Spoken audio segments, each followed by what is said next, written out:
All right. Hello and welcome, everyone. This is webinar 4 of 4 for teaching African American history. We at National History Day are thankful to our sponsors, the 400 Years of African American History Commission and the Bezos Family Foundation. Without the support of our funders, we would not be able to facilitate and bring such a great program with content area experts, curriculum experts to such a wide audience of teachers and educators across the country. So thank you all for joining us. Thank you participants for joining us across these 4 webinars. I'm very excited to introduce the two panelists that we have for tonight's program. We have Dr. Howard Ashford, who is going to be taking us through content, African Americans, the pursuit of equality.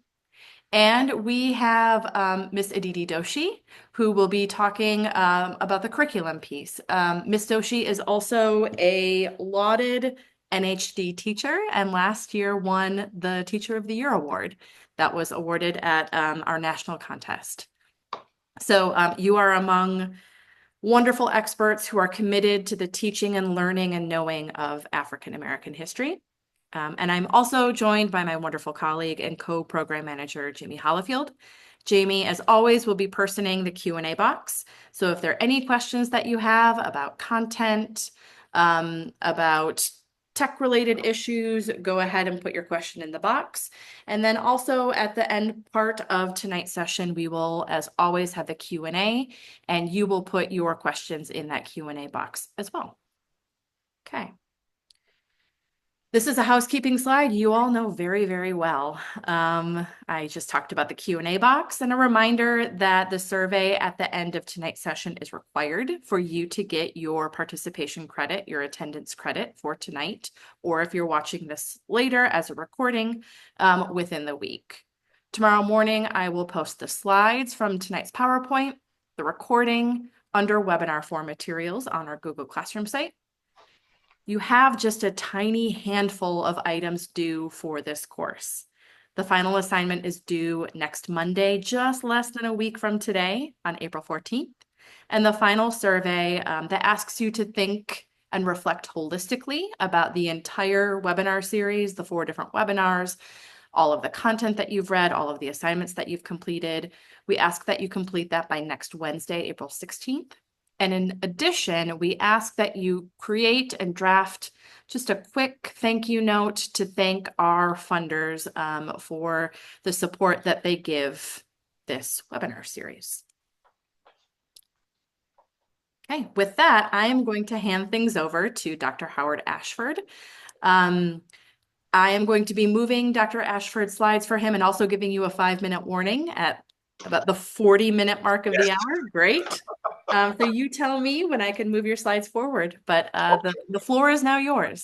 Okay, thank you very much. I am so happy to be here speaking with you this evening about what are some ways we can teach history once the war is over, Black people are free, the union is going to come together. How can we teach this history without going along the same kind of road and narrative of there was slavery, there's Jim Crow, there's some things going on, there's a speech in 63 with Dr. King, and then that's it. I found that many students do not like history because the storyline is the same, and that storyline tends to follow one of struggle, struggle, struggle, but there's nothing in between to show what are Black people actually doing in this moment, or why are these things happening.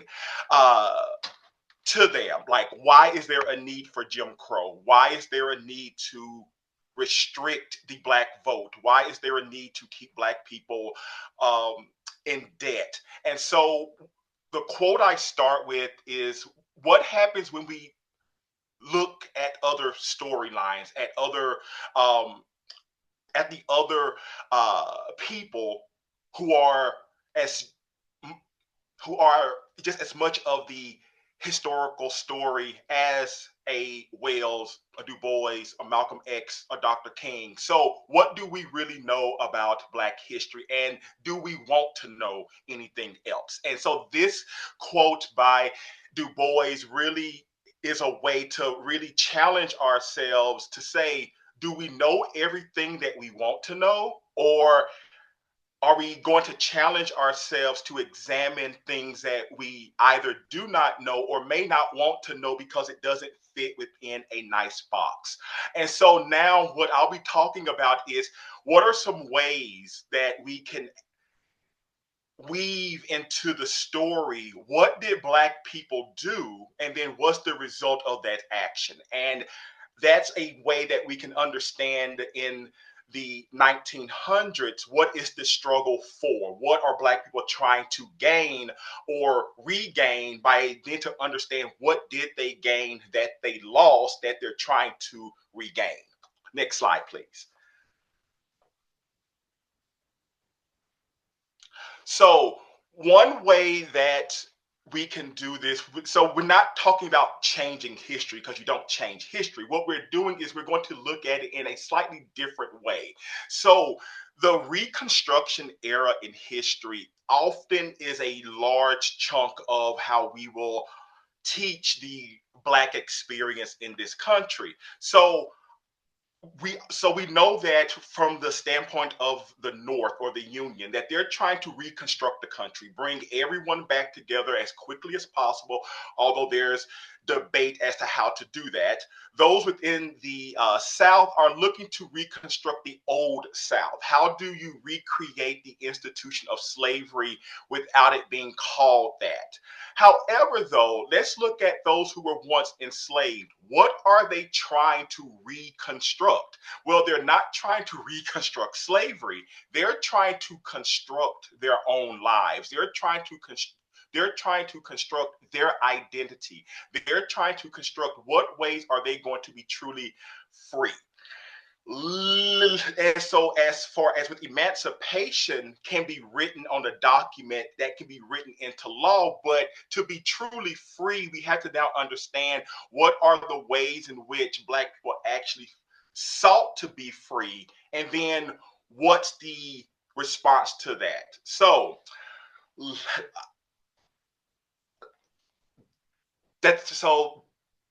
that's like with liberation era, as I call it, is a broader spectrum of time that we can truly gauge the Black experience in this country in terms of land ownership, in terms of things like education, voting, trying to work with whites who wanted to work with them. But that's a span of time that needs to be much longer than Reconstruction. Reconstruction, or to discuss history in these uneven blocks of time, you're not really going to tell the story of Black people in this country, more so just you're using them more as the object to tell a broader story. What is the story of Reconstruction? Then how does that transition into Jim Crow? Then how does that transition into X, Y, and Z? But we're not really getting the meat of the story in terms of what are Black people constructing once they are free. So what I propose is that we just expand the time. So we do not ignore Reconstruction. Reconstruction does exist. It just does not solely shape the Black experience in this country. Uh, because is it fair to then, how do you study Black people in a block of time that's no more than 12 years when they've been enslaved for hundreds of years? So because the United States has not been a nation that has not had slavery for as long as it did have slavery, these blocks of time that are not necessarily driven by Black people may not be a suitable way to really to like understand the richness of their story. So what I like to tell my students is nuance. We're going to live in the gray area. We're going to live in the nuanced area of history so that you do gain more like insight into the push and the pull, the yin and the yang. What is the actual struggle? But we need to understand what is going to be or serve as the a catalyst of that struggle. uh, Next slide, please.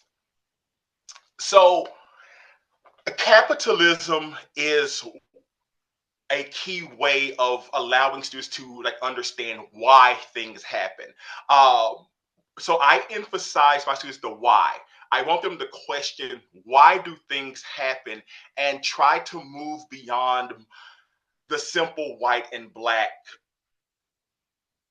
boxes and kind of move into the middle to understand the role of a capitalism in the construction of this struggle. So capitalism is at the core of a lot of the systems that we will eventually study as what are Black people trying to beat and to overcome, um, probably around late like 1890s and onward. But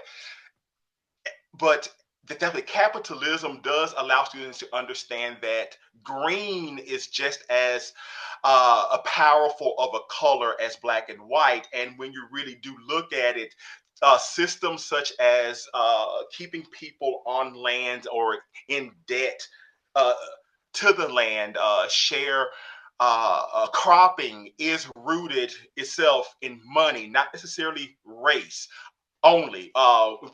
If you look at things like uh, lynching is often designed to keep people who have been deemed to have moved out of their supposed space. So people who have obtained means and money and land, those are the people who are typically going to be targeted because they are deemed as a threat because the image of someone who is black who does have money, who does have the means to do other things that society has kind of said that they could not do. That is more so rooted in what they have in terms of money.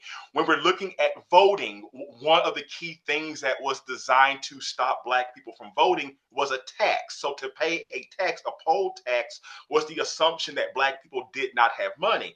But one thing that I will discuss later is that because Black people did have money, that this notion of the tax will stop them from being able to vote necessarily did not work. Therefore, new things had uh, to be made to actually stop Black people from the vote. And then even with Jim Crow in itself, this idea of a society that is going to be split along Black and white.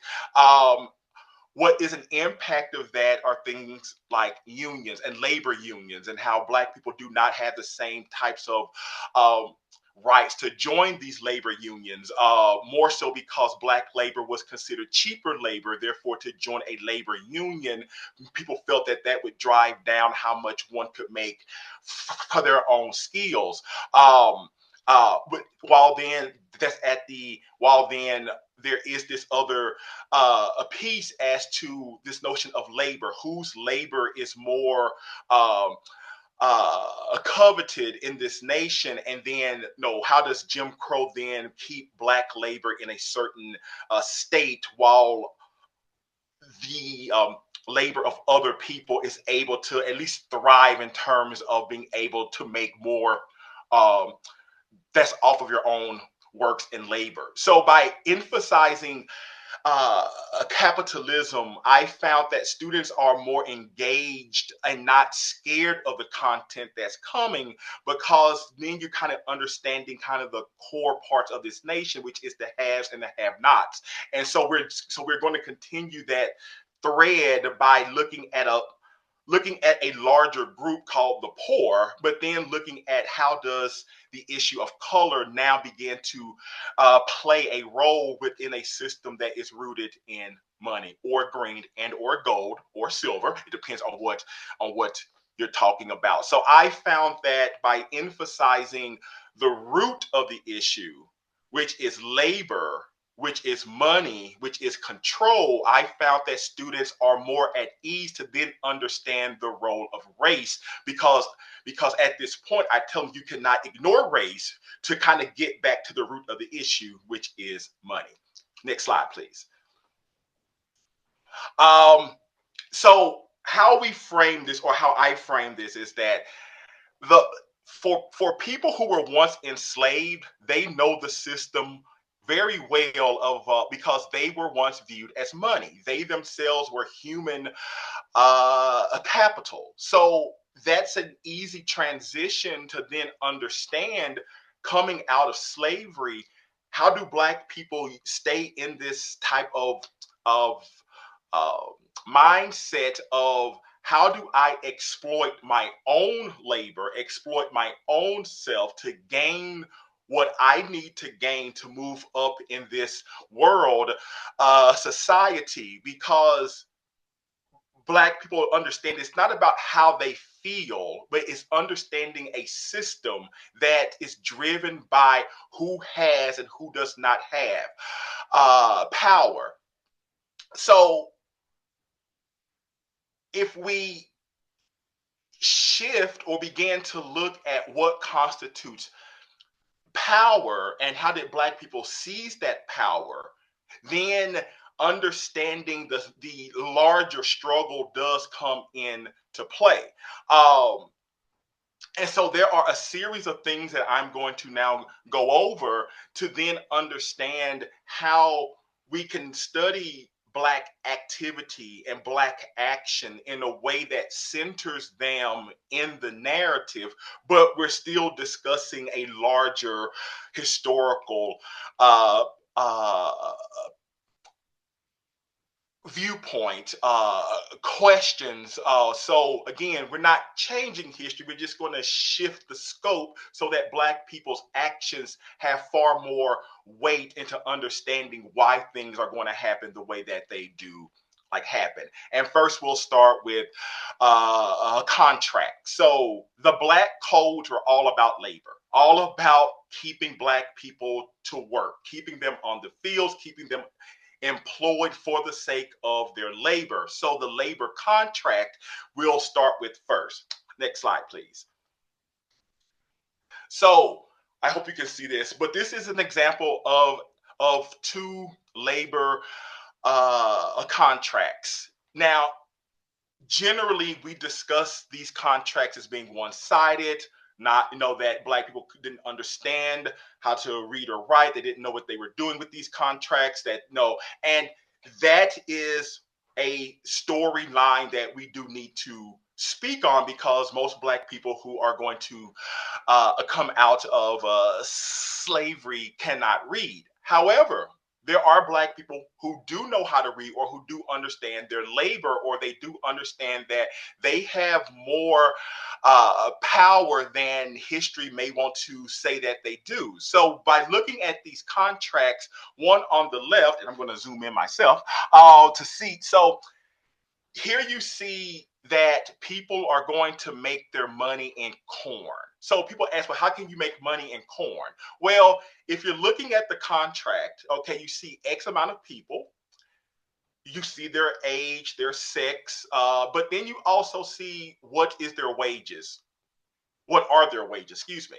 And so you see from the contract on the left that they're going to be paid in corn. Now, if you look down, you see that they have spouses, they have children, um, grandchildren, maybe. Uh, so if everybody who's listed at the top is earning X amount in corn, you take enough corn, you know, that you live off on, but then you take the excess corn, you take that to market and you sell that corn to make money.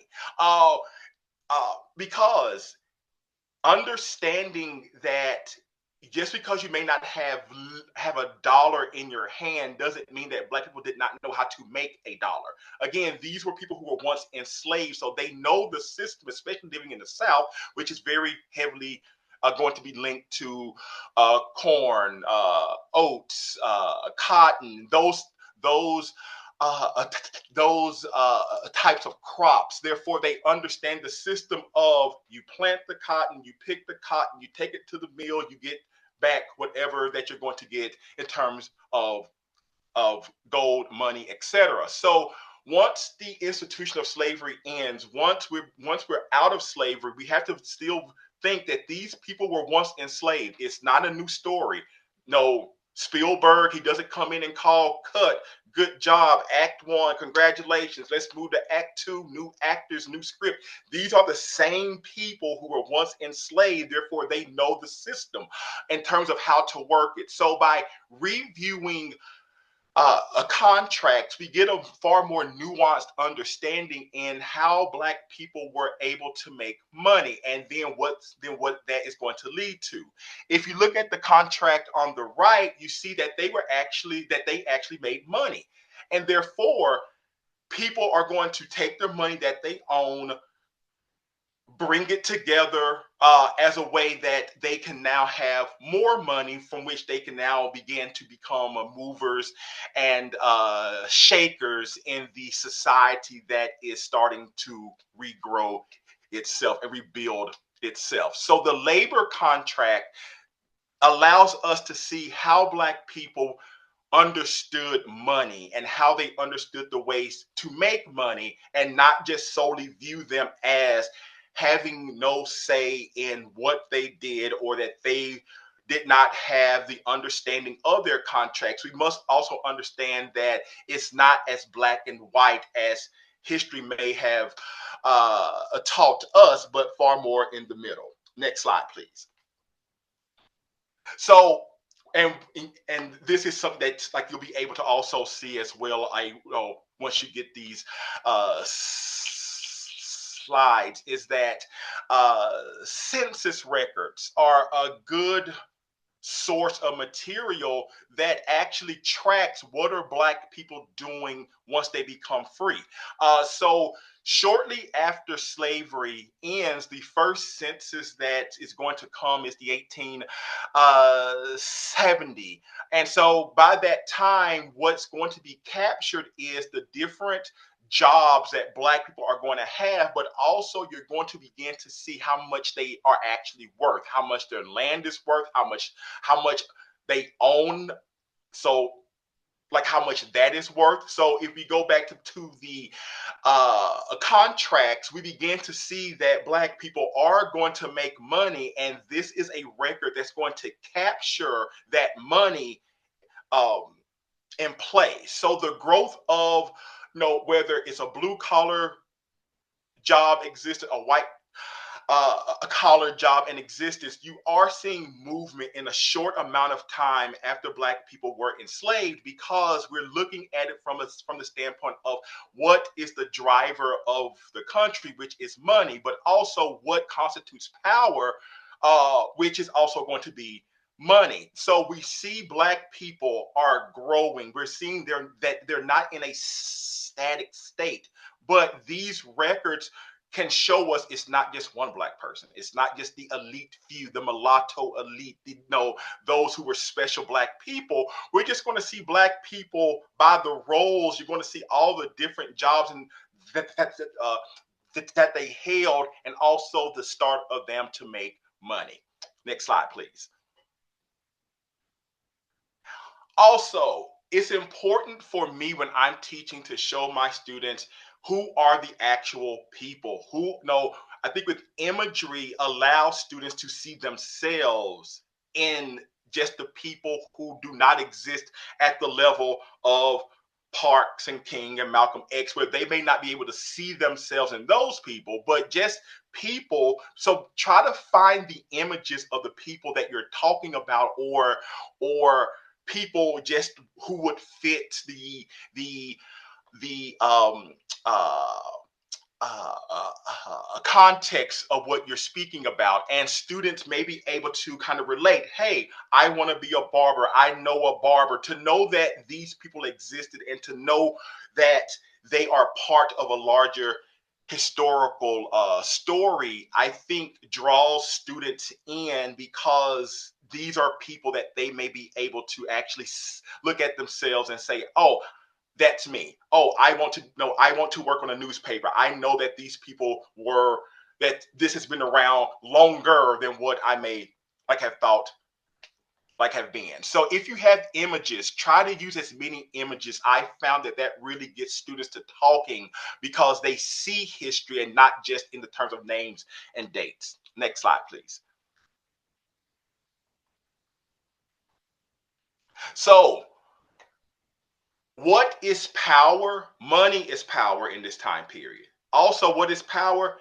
Going to school, getting your education is power. Without an education, there's no liberation, because if you do not know how to think for yourself, someone else can come in and tell you who you are, what to do, etc. So looking at how did Black people establish schools, and so like we're not talking about whether the schools were nice big mansion style schools with pillars and air conditioners and tile floors. We're talking about the understanding of going to school, going to school, learning how to read and write.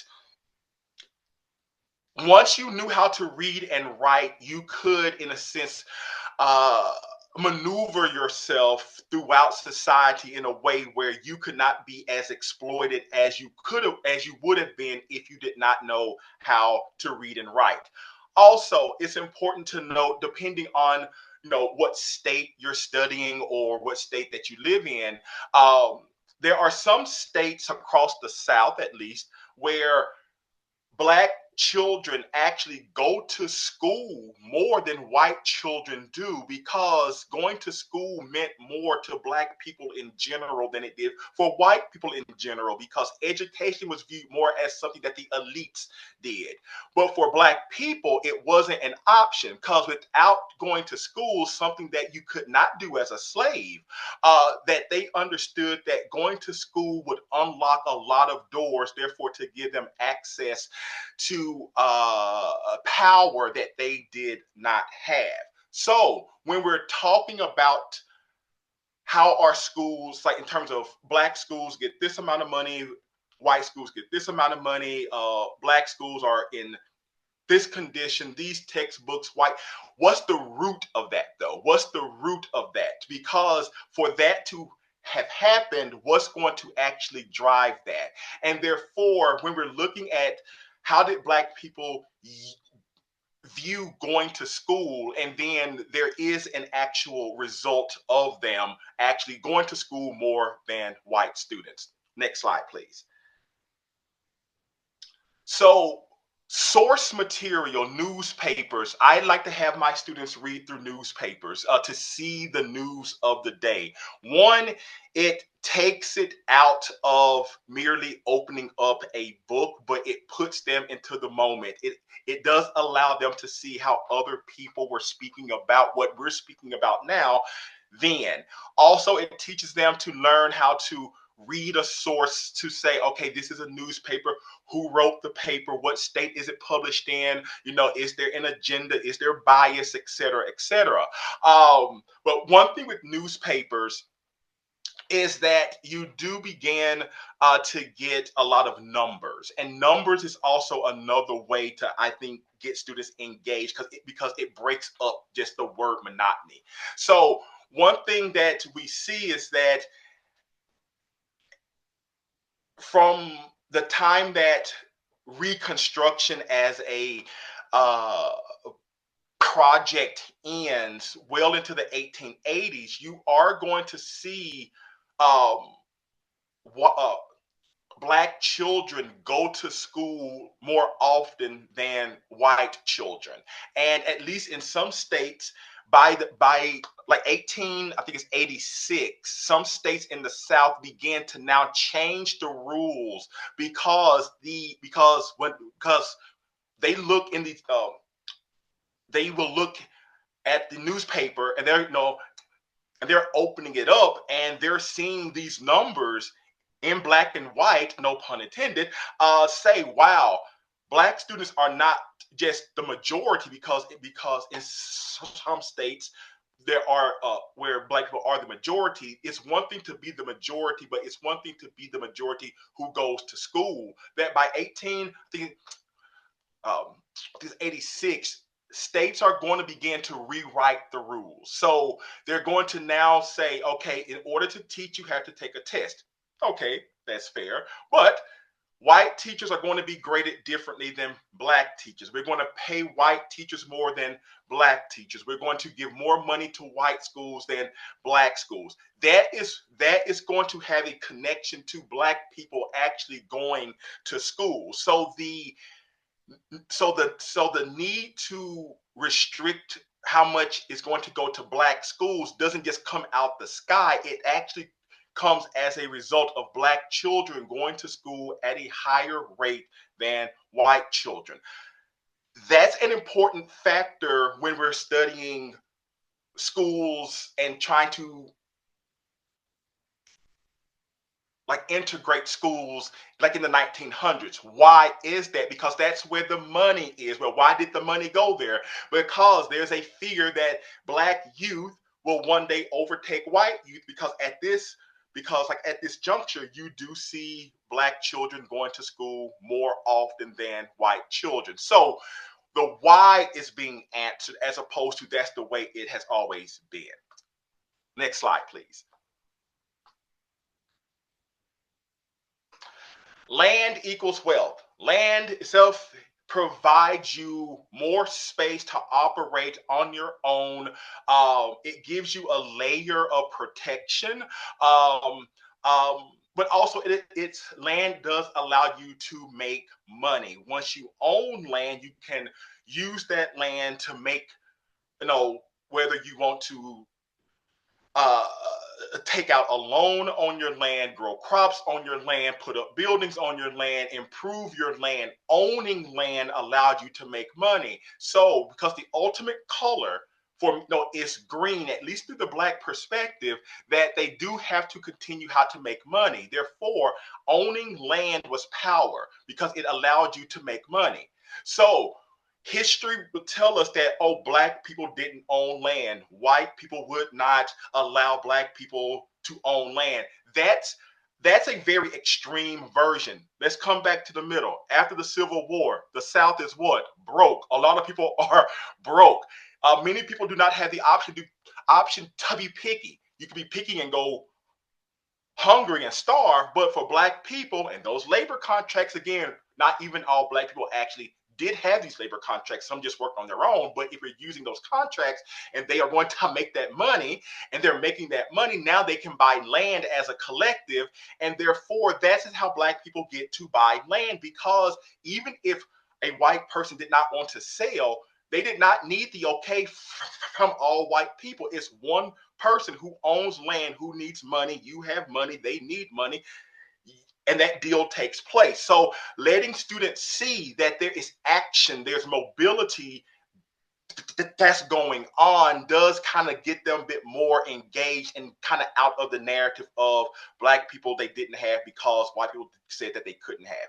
We're going to see just how if you had the money, this is how black people are able to move upward. Next slide, please. So this is an example of a land deed. And one thing that I have found is that in these land deeds, you have to have cash in hand. And I recently bought a property that had to have cash in hand. That's a lot of money. So we're seeing black people have to pay cash in hand to get land, not for cotton, not for your labor 10 years from now, but you have to have money. So again, this is another source, land deeds, that also allows students to really get into the moment, also teaches them how to read script writing. Next slide, please. This is just an example to show from these land deeds, black people, how many acres of land they bought, but look how much money they were spending in the 1870s for their land. We're not talking $2, 800, 2300, 7500, 1100, cash in hand. I know sometimes, when I talk about this, people think, oh, well, this is a mistake or you're not reading it right.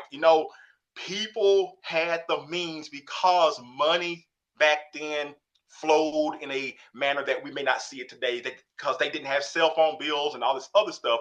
But looking at this, students can actually begin to see, oh, wow, this is what Black people were doing and this is what they had. Now that better puts it in uh, context to sharecropping. Like, oh my goodness, how did you have Black people that have this versus who do not have this? How do we get there? Next slide, please. Again, images, pictures, let them see who are these landowners. They come in all shades of brown, young, old, but look at some of these men were born in the 1820s who are landowners. And on that other slide, you see just how much money that they and their spouses, it's not just about men. Men may be listed on the records, but it's also women who are going to work too. It's their dollars that's allowing all this land itself as well to be bought as well. Next slide, please. Voting is the intersection of liberation. It's the expression of I am in this country. I'm part of this country. I'm a citizen. I'm voting. Do note that after the North exits the South, Black people continue to vote. They continue to vote. The purpose of So what you're trying to do is eliminate the Black influence from the vote. So in the South, you're going to see these states trying to assume what can I write into law that is colorblind, that is really targeted towards Black people. Well, Black people, the assumption is you cannot read. Therefore, now you have to show us you can read, that you can understand the Constitution, so that you can even to get your name on the book. Then, if you so happen to get your name on the book, you can know when it's time to vote, you have to pay a poll tax because the assumption is Black people do not have money. Well, what have Black people been doing since the end of slavery? They've been going to school, buying land, making that money. Therefore, these laws do not hit in the way that they were expected to, because Black people had been doing, not knowing that this was coming, but Black people had been doing what they needed to do in terms of what constituted having power. And when they needed it, they were able to sidestep these new laws that was designed to stop them from influencing votes and elections. Next slide, please. Show them, if you have access to, what do these actual books look like that show who were the men who were voting, what were their occupations, these books do exist across the country. You may have to go to each state's archives or go to a specific courthouse, but these books do exist, and it's rich information, especially if you can see how people use their handwriting and sign their names. It's not just X's. You're seeing this kind of trend come all together. Labor contracts, going to school, having money, having land. This is like you reached this kind of high point of this is what Black people were seeking, just to be part of the nation as a citizen, but on their own terms. Next slide, please. And again, a picture of people who are voting. Who's your voting class? And again, you have people born in the 1820s, 1850s, 1860s. It's a good way, again, to showcase who are the people. Next slide, please. Yes, just I just got my own reminder. Okay. I think that's it for me. I think I finished on time. Well, okay. Yes. That's amazing. Like right on the very moment. Excellent. Ms. Doshi, these look familiar to you, yes? I think my slides actually begin just a little bit later. Okay, so yes. So Okay, to I think wrap all of that up, sorry about that. Didn't mean to no, put you on that's the spot okay. too early. So to wrap all of that up, understand what it means for someone to say you are free versus what it means to actually be free. So those are two kind of different ways of looking at it. So we need to look at what happens after Black people have been told you are free on paper. What did they do to actually seek to be truly free and be part of the country? Centering Black people in the narrative. Do not just use Black people as a subject to talk about another kind of issue because you lose their story. And then let's ask the questions. What did Black people do and what is the response of that? That makes understanding Jim Crow so much more exciting for students other than just having to sit there and just move through time, but kind of understanding that there's a spark for Jim Crow, just as there's a spark that like in the movement in the 60s. That so now we're understanding the road to Jim Crow. Now I think that is me. Excellent.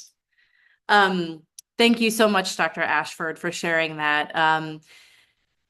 The words that you have and the insight that you have, I think, helps us to so helpfully reframe so many of the points that are familiar in our own teaching and familiar in our own learning within this webinar series. But you encourage us to think in the gray and to think in the messy parts and to ask questions. And I know that as a teacher, as an educator, that's a very difficult and vulnerable place to put yourself. And as we learn as educators, with repetition of looking at the topics time after time, hopefully we grow in our ability to address them more deeply, to address them in the shakier parts, to ask questions, to have our students ask questions, and to do it together. All right, with that, I'm going to hand things over to Ms. Doshi. Thank you so much. And my first slide, Krista, I just want to make sure I'm in the right place. Starts with the slide teaching through and not about Black history. Perfect. Thank you so much. Well, everyone, it's really nice to meet you. My name is Aditi Doshi, and I teach a number of different classes, including world history, AP US history, and I am so honored to be able to have taught for the last 2 years, including the second year pilot last year of AP African American Studies. I have attended multiple series myself through National History Day, and I'm very grateful for the role that NHD has played in improving my practice and pushing me to be both a better teacher and a better historian. And so it's really a privilege to be here with you today, and also to follow the words of Dr. Ashford. And I kind of wanted to start by bridging Dr. Ashford's points about complicating the narratives that we teach when we teach Black history and African American history, and making this history as complex as it is, presenting it in our class with the complexity that it deserves. Despite the fact that I've been attempting for many years to incorporate narratives of Black history and African American history in the other classes that I teach, US history and world history, I've only been teaching a specific African American studies course for 2 years now. And so before I share, a little bit about the lesson that's included in this project with you, I just wanted to go through a little bit of my process and thinking about getting to like how I kind of approach the teaching of Black history today. And I can, just from hearing some of the experiences you all shared in the introductory conversation about exhibits that you visited, experiences that you've had, I can see that you bring your own wealth, obviously, of not just experience, but also identity and relationships with the community into your teaching practice. And so I'm sure many of you are further down the road than I am. But I thought this background was important to share before I share more about the lesson.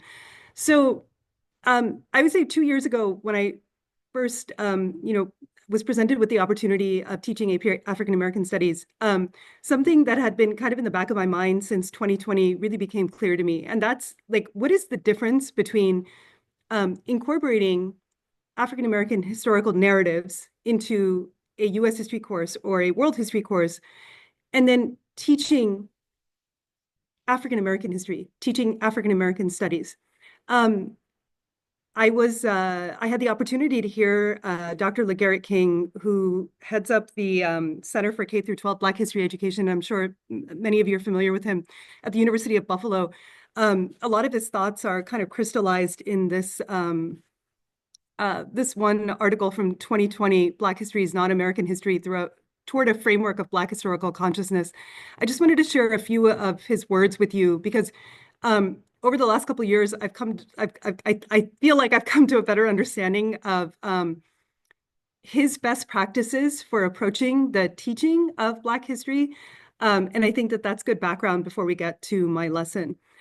So he writes, while the sentiment Black history is American history is factual, we cannot tell America's story without the story of Black America.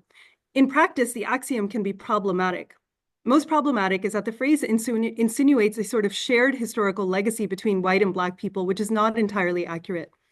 Redefining Black history is to explore Black identity through complex and nuanced narratives that attempt to get at the full humanity of Black people.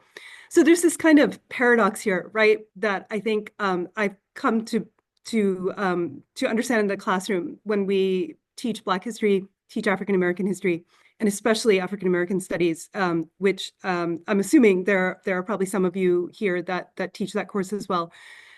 That as Dr. Ashford stated, Black liberation is about the fulfillment of American constitutional principles. And it is inherently an American story, and it is American history. But at the same time, when we teach Black history, when we present narratives from Black history, we cannot teach it as we teach American history. The timelines are different. The actors are different. The questions that we would ask are different. The stories that we would amplify, the voices that we would amplify are different. And so this has been something that I've been like kind of constantly reminding myself about for the last couple of years, and I'll kind of connect it to the lesson as well in just a minute. If I could have the next slide, please. So something, a list that I've made for myself, but also that I share with my students, both in my African American Studies class, but also in my US History class, whenever we, come upon a topic relating to Black history and the Black freedom struggle. These are principles that I try to remind myself of constantly, but also I kind of turn them into a question for myself, right? When I'm developing lesson plans relating to the teaching of African American history. And hopefully they're allowing me to get to the point that Dr. King was making, that we've got this paradox here where Black history is American history, but also we cannot approach teaching it in the same way that we teach our US history classes. So I ask my students and I ask myself constantly, whose voices are we amplifying in this lesson, in this narrative, in this project? Are we amplifying African American voices? Are we emphasizing the agency of the African American experience? We ask ourselves, is the narrative that we are constructing, is the lesson that I'm developing, is the activity that we're doing in the classroom, is it humanizing or is it dehumanizing? And I think that this question connects really well to the lesson that I'm going to share with you, which, if you've taken a look at it, you see that it's a simulation. It's a research-based simulation, but nevertheless a simulation. We ask ourselves from day one of the class in African American Studies, how can we approach every topic that we study this year, not from a goal of empathy, but a goal of radical empathy. I teach in a very diverse school, and as a teacher who is not Black, teaching an African American study, AP African American Studies course with many students who also do not identify as Black or African American. We talk about this concept that Isabel Wilkerson in her book Caste also discusses, this idea that there are many aspects of the history that we study and that we discuss that we have this enormous divide, right? It's not enough for us to say, well, we're going to try to put ourselves inside the shoes or the minds of individuals who went through these experiences, but instead to understand that we cannot understand that experience. We should not imagine how would I have felt during this moment, right, or this situation, but instead to understand with humility how historical actors went through moments, in African American history. I think Dr. Ashford really hit upon the next point here in the next question that we ask ourselves, which is this idea that does our conversation and does my lesson emphasize the intersection of African American identities? Does it represent the complexity of identities? Whether we're talking about it from an economic standpoint, as Dr. Ashford pointed out in his presentation, or we're thinking about it from the standpoint of gender or sexuality, or even within the African diaspora. And so really recognizing this complexity of stories and identities.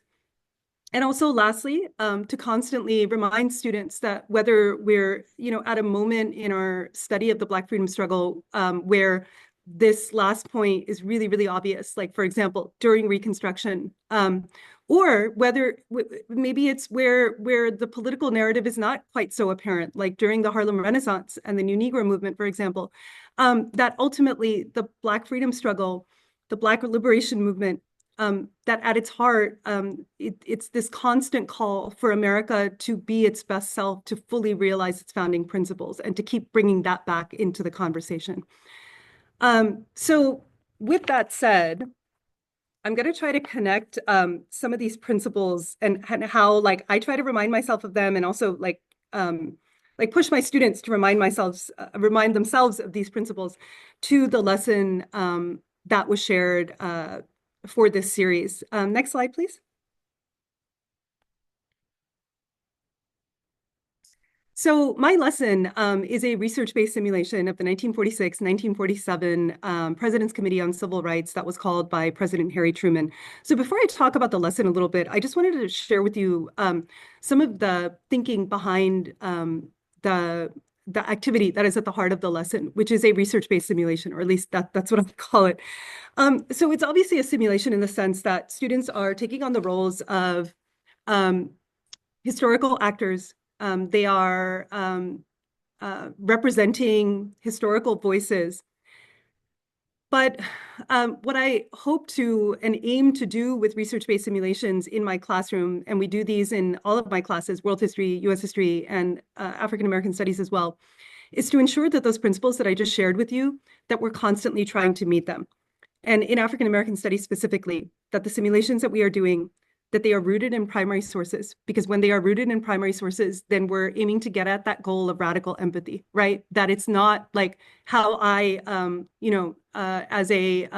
I imagine myself to be a housewife in 1930s Detroit, trying to make decisions about how to spend, funds during the Great Depression to support my family in our neighborhood grocery store. But instead, that experience is rooted in the primary sources of Black women at that time in 1930s Detroit.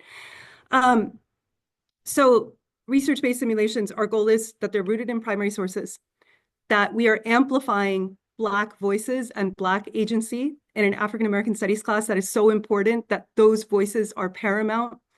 That the simulation at any point, right, at every point from start to finish, that it is a humanizing experience, and that we are treating the narratives through this lens of humanization as opposed to dehumanization, that we are attempting to represent the complex intersectional identities of African Americans at any point in history. And so I want to share with you really quickly some of the feedback from my students, both in my US history and African American studies class this year, when we participate in these simulations. And then I want to share with you kind of my thinking around the lesson and also how it's evolved. I was just sharing with Dr. Ashford that we started this process, I don't even know how many years ago, the development of this lesson now, sometime during the pandemic, I know that. But my thinking on the lesson has evolved as well as I've done more thinking about these principles of approaching African American studies. So you can see here from my students, this idea that research-based simulations allow them to immerse themselves in a particular historical moment with the goal of radical empathy at the forefront, that they're able to have historically interesting conversations. Next slide, please. that they build community in the classroom. And lastly, and for me, something that really gets at the goal of a humanizing research-based simulation, that students feel like they're able to honor the legacy of historical actors, honor their contributions to the Black freedom struggle, to the Black liberation movement, and to go beyond studying this just with an academic goal in mind. Next slide, please. Okay, so a little bit now about this lesson. So when I first developed this lesson, and like I mentioned, it was several years ago before I began teaching African American studies, and I was kind of at like a shift between like just teaching U.S. history and trying to incorporate, African American history within U.S. history classes to like going to grad school and being exposed to, um, you know, like um, recent scholarship in African American history and African American studies, and then being exposed to Dr. King's principles for teaching Black history. So my goals were to first like counter the master narrative of the civil rights movement that many students are taught, particularly before they get to high school, to help them understand this long civil rights movement as a continuum of protest. And, we have constant debates in my classroom. No, not debate is not the right word. Conversations about when did the Black freedom struggle, the Black liberation movement begin? Because, there are many answers that students will give to that question. They will give the answer 1619, when the first ships docked in Jamestown and the first enslaved people of African descent came to the North American colonies. They'll give the answer of 1776 or 1787 when these founding documents were written and African Americans laid claims to these founding rights. They'll give the answer of 1865, or the Civil War Reconstruction era. They'll give answers after World War I, after World War II. And I think it's a really rich conversation to have with students, wherever students land, to help them understand that this is a long continuum through which we should understand the freedom struggle and the civil rights movement. So this lesson was designed to stretch that timeline of the civil rights movement back at least to the 1930s, and to end pre-Brown, pre-Montgomery bus boycott, pre-Emmett Till, and help them understand the recent continuum prior to what we would consider the classic or modern civil rights movement. And then also to get at, one of the goals or the principles behind teaching Black history, to help students understand that there's this constant attempt by African Americans to compel the United States to make good on and to secure constitutional rights that were guaranteed with the founding of the country. So I designed this lesson for a U.S. history class. And since I've started teaching African American studies, like I've come to rethink parts of it, because I feel like the questions that I asked myself in my African American studies class, that they lead me perhaps to a different lesson than the one that I've designed.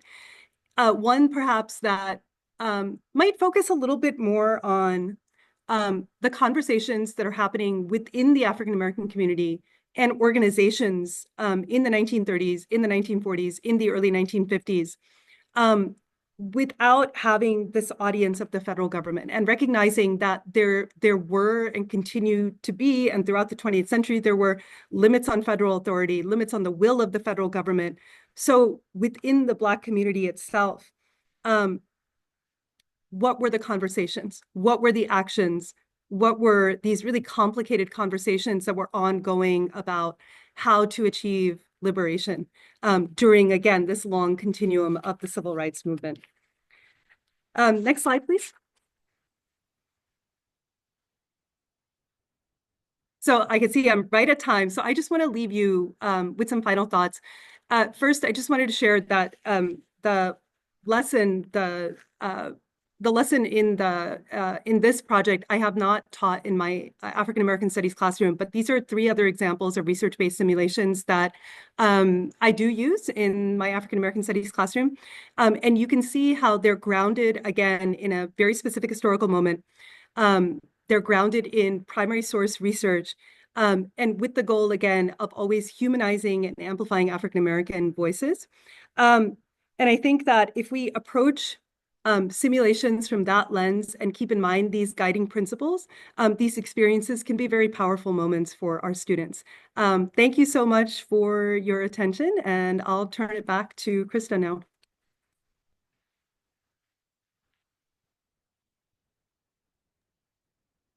Okay, thank you so much, Ms. Doshi and Dr. Ashford, for sharing what you were able to share with us. That was so much information in just an hour of our collective time together. You have both graciously shared your contact information with us. So participants, if you have further questions, thoughts come to you later on, you are encouraged to reach out to Dr. Ashford or Ms. Doshi to connect with them. Thank you both for that. Again, a thanks to our sponsors, the 400 Years of African American History Commission and the Bezos Family Foundation. This is the last time I'll be sharing the slide with you. So you can follow the link here or use your phone right now to scan the QR code. That will give you access to the survey. A reminder that we ask you to complete the survey for your participation grade or attendance grade for this course. Take a couple of minutes here. I'm going to get into our Q&A session by sharing a question or a reflection of my own based on some of the final assignment ideas and conversations we have been having in Google Classroom. I'm excited to get the input from Jamie, from Ms. Doshi, from Dr. Ashford as we talk about that. So I'm going to leave that up here. I also want to note that it is after the top of the hour. We only ask that you spend an hour with us. So if you have to be on your way, you are welcome to do so. Just make sure that you fill out that survey. So keeping that QR code up for those of you who have yet to be able to access it. I want to bring our Q&A session into a conversation, a bit of reflection on my part, just to share that a couple of weeks ago, last week, I'm looking at the date here, on March 31st, so just better than a week ago, I shared some insight with you all based on observations that I had on some of the conversations you were having about the final assignment. And Jamie and I had a good opportunity to talk about this, about how we could share some insight with you all from the perspective of National History Day regarding the place of activities like role play or simulation. The general guidance that we give you is that whenever there is a marked difference in identity, especially as it relates to marginalization and power differences, we would advise that you would not ask your students to occupy particular identities within the confines of an activity or a lesson. And instead to redirect your students, instead to occupy an identity, to analyze a particular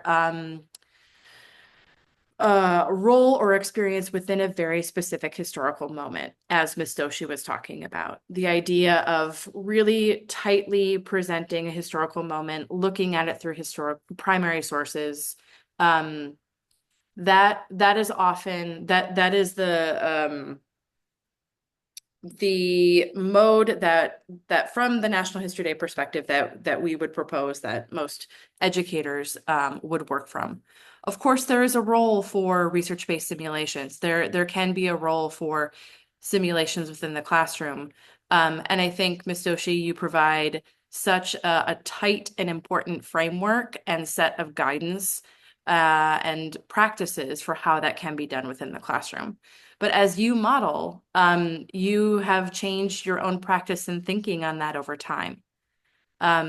So a lesson that might be appropriate in one context, in one of our own educating time periods, with new scholarship that becomes available, new insight that comes available, it's always a good time to reflect and think about the usefulness and utility of a particular lesson or activity within our classroom. Thinking very carefully about how we are asking students, if we are asking students to occupy identities or to claim experiences that are very different from the ones that they have.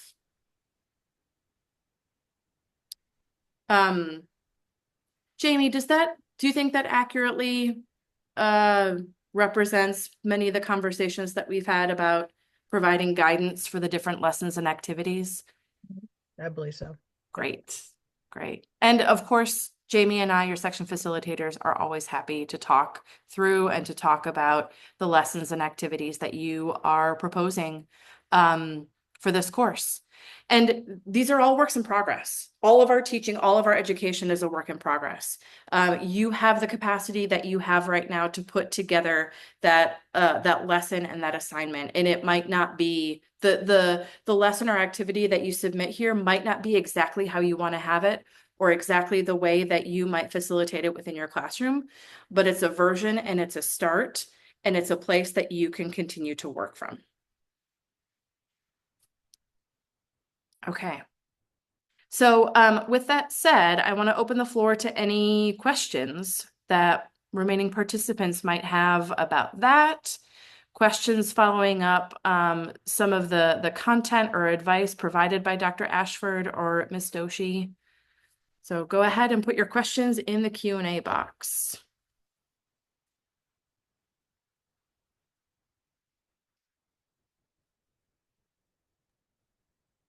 I know we had a question that came in while Dr. Ashford was doing his presentation, so I'm gonna go back and see if I can Great.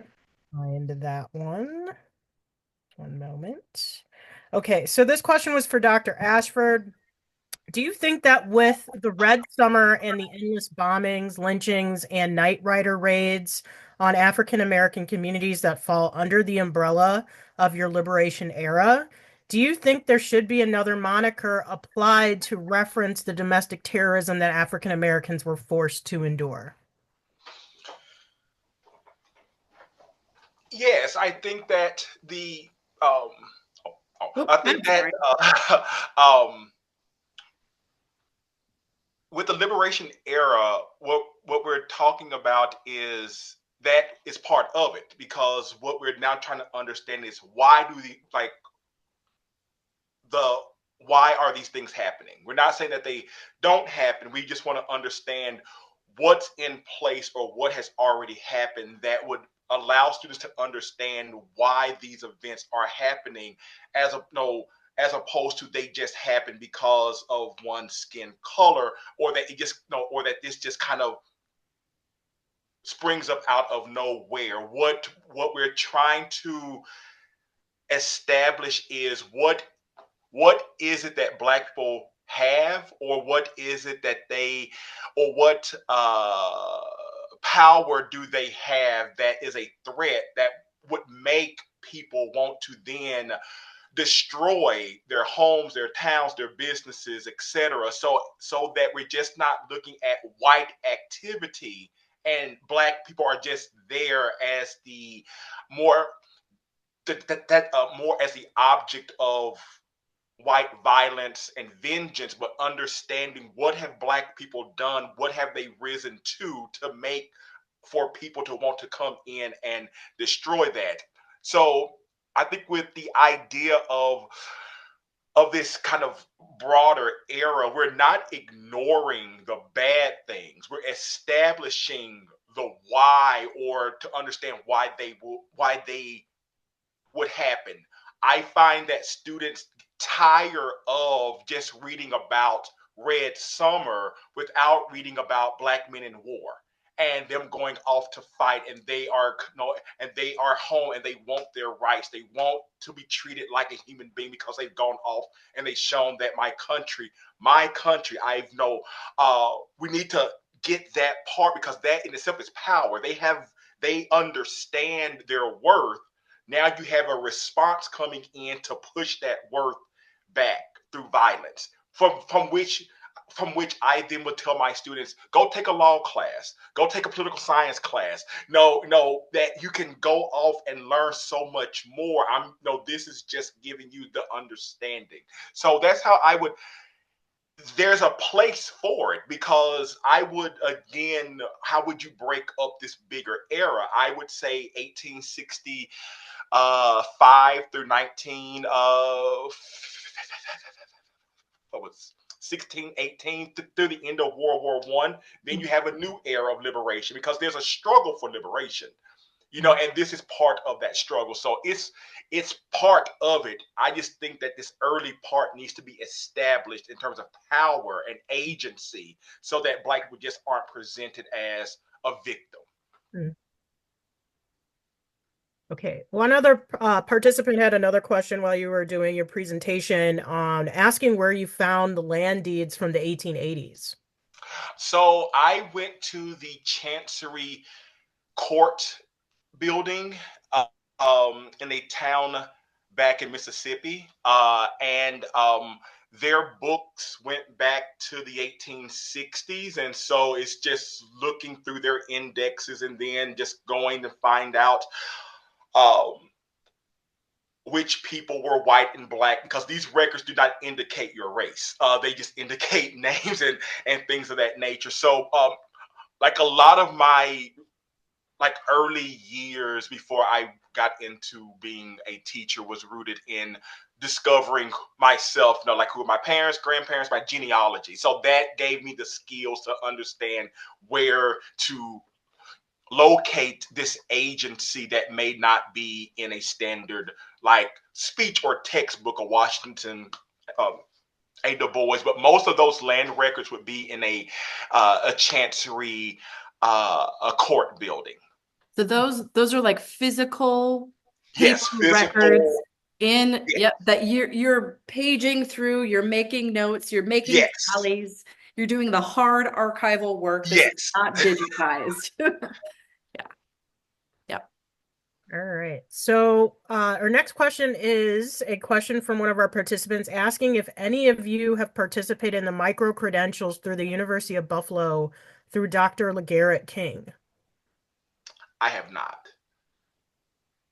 So I almost applied this year, and I'm thinking next year I probably will. But yeah, I'm familiar with that program, and many of my colleagues in the AP African American Studies world, they have gone through one of his cohorts, and it's been a really wonderful experience, from my understanding. Awesome. All right. So next question is, what do you believe is the best way to learn the full story of African American history? Earning a degree in the subject, engaging in professional development, reading, museums. What do you think would be the best way to learn the full story of African American history?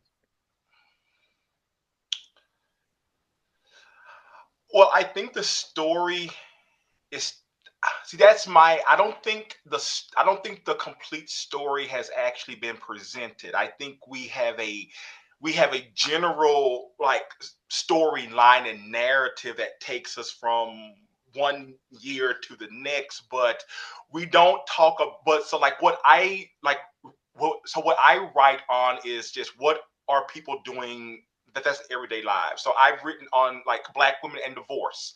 We don't talk about divorce. We don't talk about how that was a tool of escape of oppression within one's household. Oh, we don't talk. No, there's not a lot of long standing scholarship like on black doctors, black nurses, black men. Like you have books, but not like fields of scholarship to show how how black people sought to like help their own people through the lens like of healthcare. We talk about the injustices of healthcare, but again, I think that but we're leaving out the actual like action, like the black clinics, black hospitals, there's just so much. I don't think that the story has even been,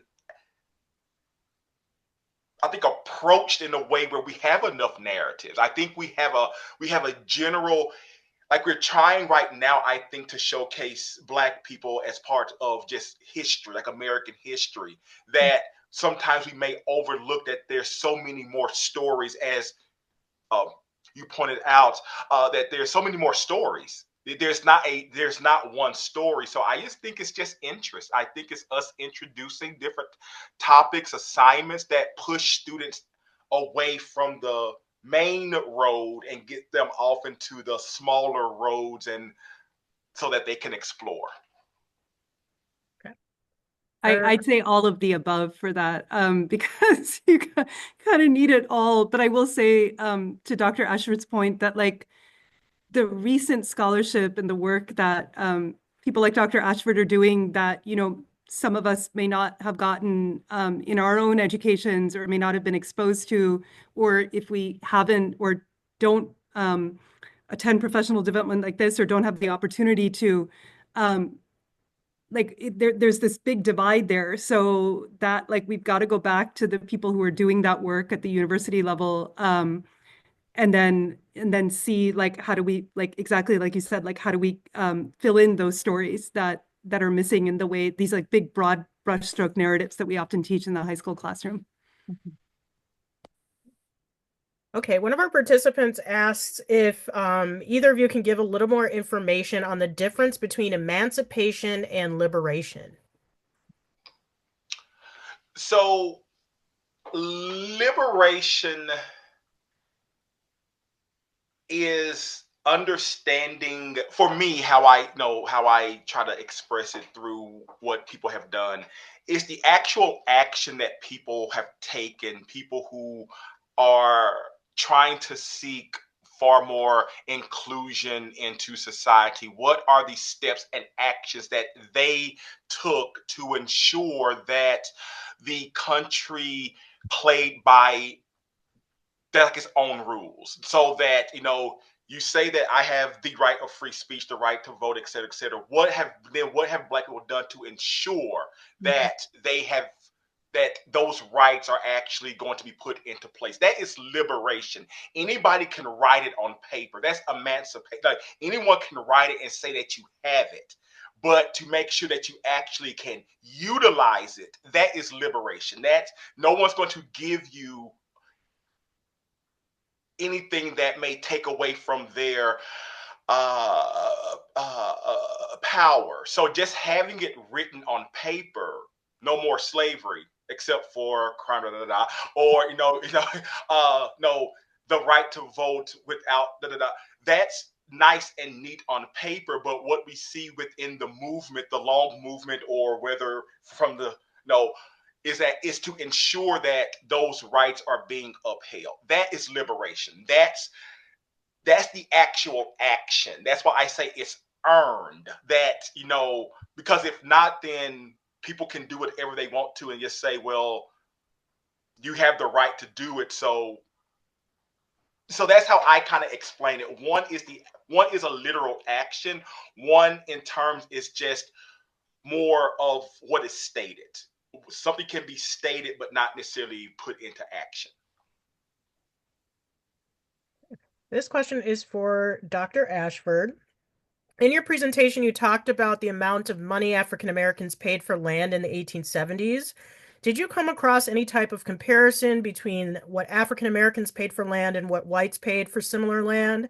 Was there an active attempt that you came across by whites to overprice the land to prevent African Americans from purchasing land? And then finally, what types of barriers were in place to prevent African Americans from purchasing land in quote unquote white areas? So a land deed or record is going to essentially lay out who owns the land, who wishes to get the land, how much you're going to pay, how, like, will it be paid, i.e., a cash in hand, etc.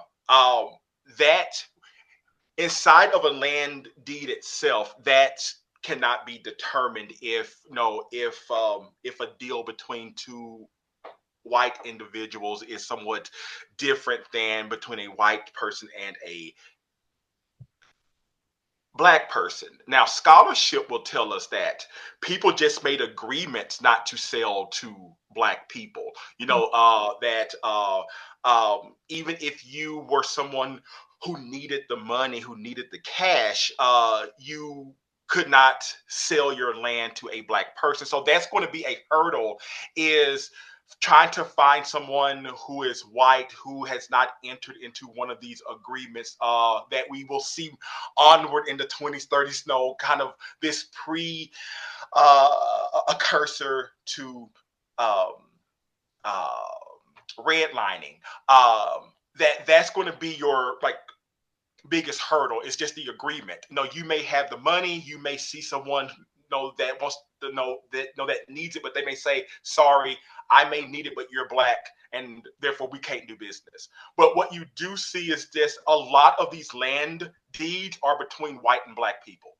then you begin to see land deeds between black people. So that your money is staying inside of a black space as opposed to you having to give your money to a white person. So I think the biggest hurdle was just the agreement as to not to do it. But coming out of the war in a region that is extremely poor, many people, again, if you didn't like black people, you had to make the decision: do I starve to death because I don't like a black person, or do I get the money and run and leave the issue to whoever is staying around? But um, I don't think black people were thinking personally, what will white will do to me if I buy or try to buy land, because all they could do is try. And I think with the land deeds, show is that, for many, it did come down to money, because many of these people either once owned slaves or were part of a system where they understood that you're dealing with people who were once enslaved. So, as you said, Ms. Doshi, no, I can't put myself in those in those shoes. What I can do is just ask the questions: how did they get the money to buy the land? But it's like, unless you actually have sources that say in a diary, we don't want black people to live here, I do think you get the roots of that in this time period.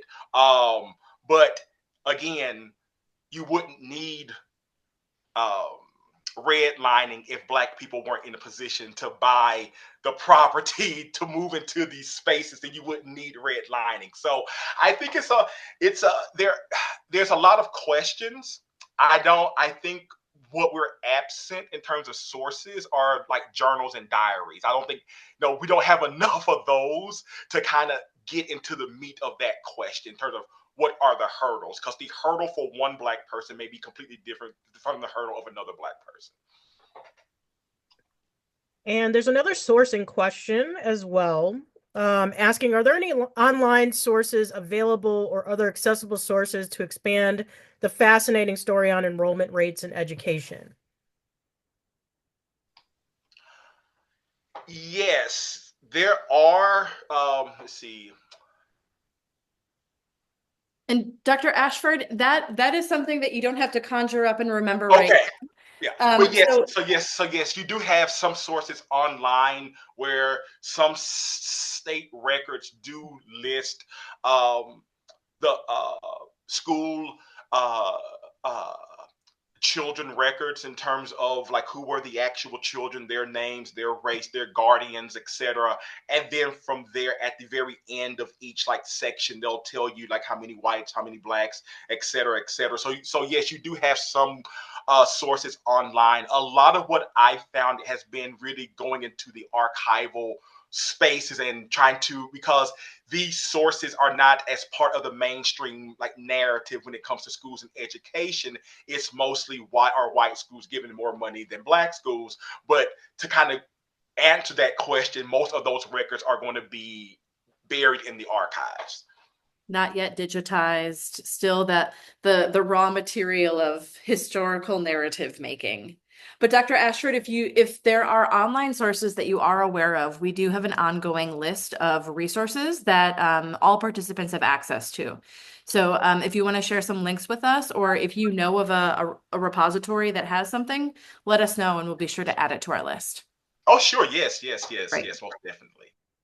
All right. And our last two comments are more comments than questions. The first one is, this is not a question, but I just wanted to let Aditi know that I appreciate how mindful she is when she's teaching her students about the experiences of Black Americans. She and Dr. Ashford both recognize how Blacks have many different lived experiences. It's important for students to understand the complexity of Black American history. Gender, sexuality, socioeconomic status, and lived experiences all impact and shape those experiences, focusing on those intersectionalities. And then the second question, I think, was related to the expansive understanding of Black history and getting an understanding or knowledge of Black history. One participant said at their library, we say we want our pages in the local history books, but it's up to us as African Americans to research and document the topics so the pages can be added. Those are some lovely sentiments to close out our Q&A session, our webinar, and our webinar series on. My thanks to both of you, Ms. Doshi and Dr. Ashford, for your wonderful contributions tonight. This has been an excellent, thought-provoking conversation, one that I hope has planted lots of seeds in lots of minds. I don't want any of this to be final now, but I look forward to learning and not learning about all the ways in which your insight and guidance and written historical narratives and lessons continue to impact participants both here and beyond this webinar series. So thank you for sharing your time and expertise with us. Thank you very much. This has been great. Thank you to everybody who made this possible and those who came out tonight to hear us speak. With that, I'm going to stop our recording.